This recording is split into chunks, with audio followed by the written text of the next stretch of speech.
संविधान की मूल अवधारणा के खिलाफ है। आप किसी एक समुदाय के लिए वोट मांगे, एक समुदाय के लिए काम करेंगे और फिर संविधान की शपथ लेकर आप मुख्यमंत्री बनेंगे। भाई है, लेकिन संविधान की व्याख्या करने का हक ना आपको है ना हमको है, वो हक सुप्रीम कोर्ट के पास है। और सुप्रीम कोर्ट को अब ये न्यू नॉर्मल लगता है कि कोई नारा लगाए मंत्री और सांसद कि देश के गद्दारों को, उसके बाद माइक पब्लिक में कर दे, पब्लिक जवाब दे, गोली मारो, डैश डैश डैश।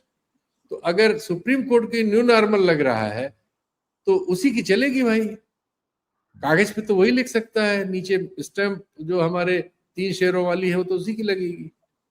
हमारी आपकी बात तो जाहिर है हमारे आपके लिए है, हमारे आप जैसों के लिए। स्थितियां तो सर फिर ये तो भाई समझ तो नहीं आ रही सर। आप थोड़े वरिष्ठ हैं, समझा दीजिए सर हमें कुछ। भाई आप लोग तो नौजवान हैं, नई चीजों से ज्यादा वाकिफ हैं। हम लोगों के जमाने में तो ये सब था नहीं। हमें भी अब समझने की कोशिश करना पड़ रही है कि इसको कैसे समझें और समझ भी ले, स्वीकार कैसे करें। तो वो एक कठिनाई हम लोगों के सामने चल रही है कि इस वक्त को हम समय पर समझ भी नहीं पा रहे हैं और स्वीकार तो कर ही नहीं पा रहे हैं।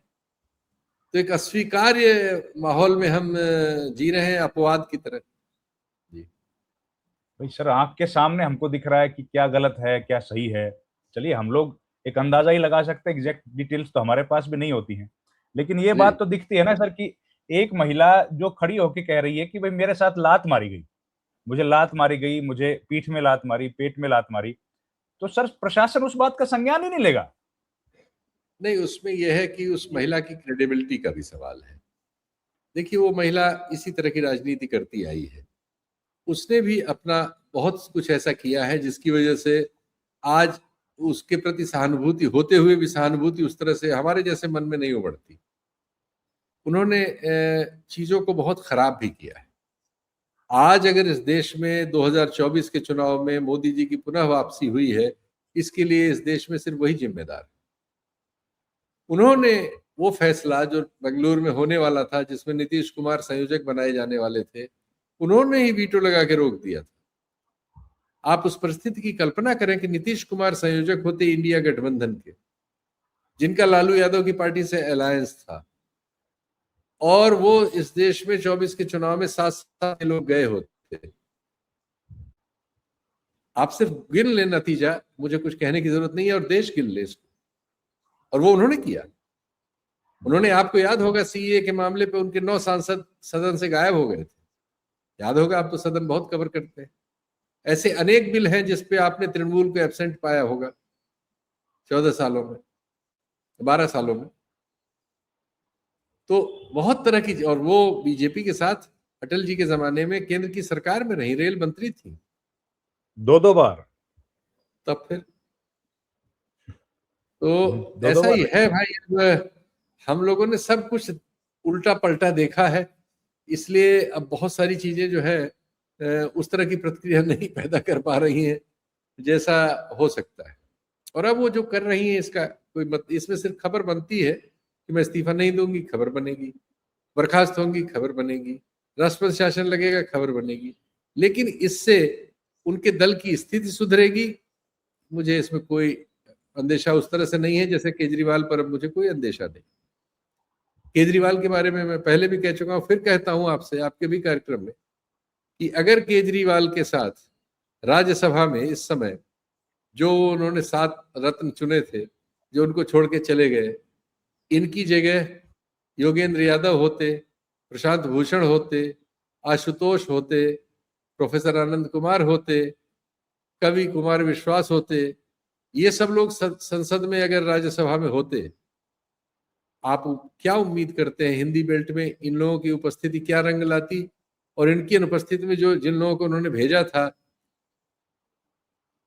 जिन कारणों से भेजा, उनमें से बहुत से लोगों को, जिनको हर पार्टी पैसा लेके भेज देती है, इन्होंने लिया था कि नहीं मेरे पास मैं प्राइवी नहीं हूं, लेकिन सब जानते हैं कि वो पैसा देके राजनीति में पद पाते हैं। तो आपने क्या गुण उनमें देख लिया था? आपकी पार्टी के लिए उन्होंने क्या किया था कि आपने राज्यसभा दे दी उनको? और जो आपकी पार्टी में जिन्होंने पार्टी बनाई, जिन्होंने पार्टी के लिए समय दिया, जिन्होंने अपनी योग्यता दी, जो काबिल थे, जो तार्किक थे, उनको सबको अपनी योजनाबद्ध और षड्यंत्र करके बाहर कर दिया अपने चारों तरफ से। पूरे आंदोलन के आप अकेले मालिक हो गए। तो इसके बाद इन चीजों का कोई तर्क नहीं है भाई। ममता बनर्जी इस बात का क्या तर्क देंगी कि लिस्ट लगी हुई है सीपीएम के दफ्तर में, जाइए अलीमुद्दीन स्ट्रीट पे। मैं 21 में गया था, ये फैक्ट्स भी जाने चाहिए। ये नहीं कि हम लोग विपक्ष के इन कलाकारों को माफ कर दें। 1200 कार्यकर्ताओं के सीपीएम की हत्या हुई है। सीपीएम के हर जिला दफ्तर को जला दिया गया था पिछले सालों में, पहले 11 से 14 में ही हर डिस्ट्रिक्ट उसको। ये जो बीजेपी की स्विंग हुई है 10 से 38% 2 चुनावों के बीच, ये सब सीपीएम के समर्थक थे, डर के मारे चले गए। खगेन मुर्मू जैसे उनके नेता बीजेपी के सांसद है, जो शायद उनके भी सांसद भी रहे,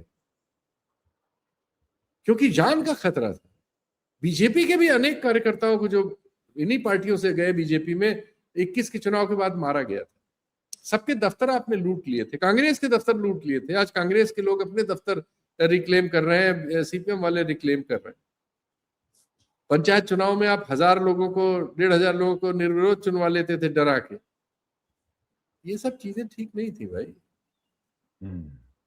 तो विपक्ष की, जी सॉरी, विपक्ष की राजनीति सर कहाँ देख रहे हैं? इसका असर जो सीधे तौर पर हम लोग देख पा रहे हैं वो ये है कि भाई सदन में जो 2 सबसे बड़ी 4 पार्टियों में से हैं विपक्ष में, डीएमके और तृणमूल कांग्रेस, उनकी ताकत अपने अपने प्रदेशों में घट गई है। तो जाहिर है उसका असर संसद में भी पड़ेगा। मतलब असर क्या पड़ेगा कि स्ट्रेंथ तो उतनी रहेगी, लेकिन कमजोरी तो आई जाती है सर पॉलिटिकल पार्टी में। तो इनके नेता जो हैं वो कितने दिन तक रह सकते हैं? डीएमके तीसरे नंबर की पार्टी है, तृणमूल तीसरे नंबर की पार्टी है, डीएमके चौथे नंबर की पार्टी। अब इनके ऊपर भी उसका असर तो पड़ेगा सर। हाउस में भी हम लोग थोड़ा सा अनरेस्ट देखेंगे, ऑपोजिशन का डिवीजन देख सकते हैं।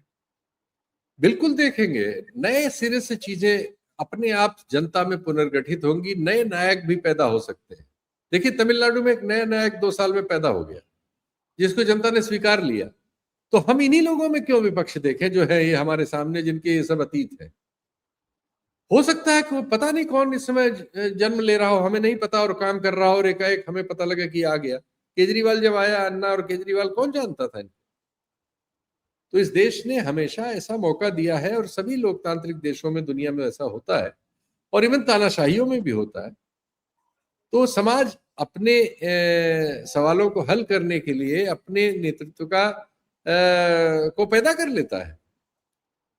ये सब हो सकता है खारिज हो जाए, कुछ ऐसा नया निकले जो हम आप आज हमें आपको पता ही नहीं है जिसका, और हम आप सब देख रहे हो। नेपाल में देखिए आ गया, तमिलनाडु एक सैंपल है, एक आया ना 2 साल 2.5 साल, पता नहीं कब किसकी चेतना जागृत हो जिसको देश स्वीकार कर ले, या जो लोग हैं इन्हीं में से कोई काबिलियत से पेश आए और 6 महीने में वातावरण बदल जाए।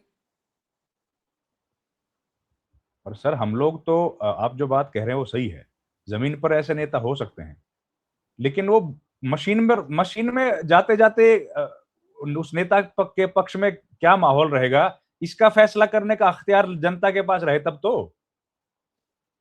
देखिए जब इस तरह के कोई नेतृत्व या आंदोलन पैदा होते हैं तो इन मशीनों के इलाज भी साथ साथ आते हैं उसमें।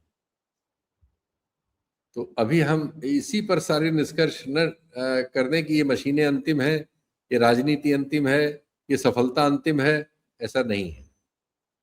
हर चीज इतिहास में, उरूज मुगल थे, आज उनका कोई नाम लेवा नहीं है।